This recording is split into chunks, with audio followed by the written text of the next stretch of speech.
face à une crise, on va s'organiser en 3 phases, hein. Avant, si la crise est prévue, pendant et après. Donc avant la crise, on va renforcer nos capacités opérationnelles, hein. Pendant la crise, il faut savoir que l'action des sapeurs-pompiers peut être limitée, hein. Notre priorité pendant la crise, c'est le sauvetage des personnes ou leur mise à l'abri. Dès que l'événement va être passé, on va lancer des reconnaissances de la zone sinistrée pour fixer des priorités. Très rapidement, on va prendre la tâche aussi des élus locaux et de leurs services pour connaître leurs priorités.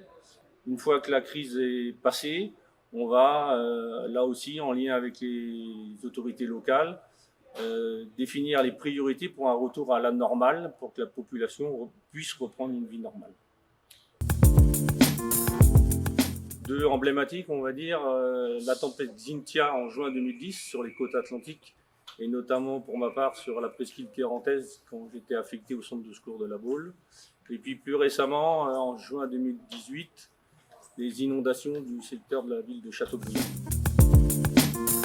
Ma priorité déjà, ça a été de sécuriser mon centre de secours puisqu'on était impacté par les inondations. Très vite, j'ai pris contact avec monsieur le maire de Châteaubriand pour connaître ses priorités, puisqu'on était en pleine semaine, en pleine journée. Il avait une connaissance des crues sur Châteaubriand, puisqu'il y avait déjà eu des épisodes. Donc on a fixé des priorités, on a fixé des quartiers qui allaient être impactés.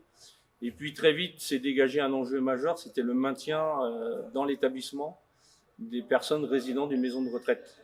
Et on a tout fait. On a réussi d'ailleurs pour que les gens ne soient pas évacués de la maison de retraite. On a mis en œuvre des moyens de pompage. Les épisodes d'inondation de Châteaubriand, c'était environ 48 heures.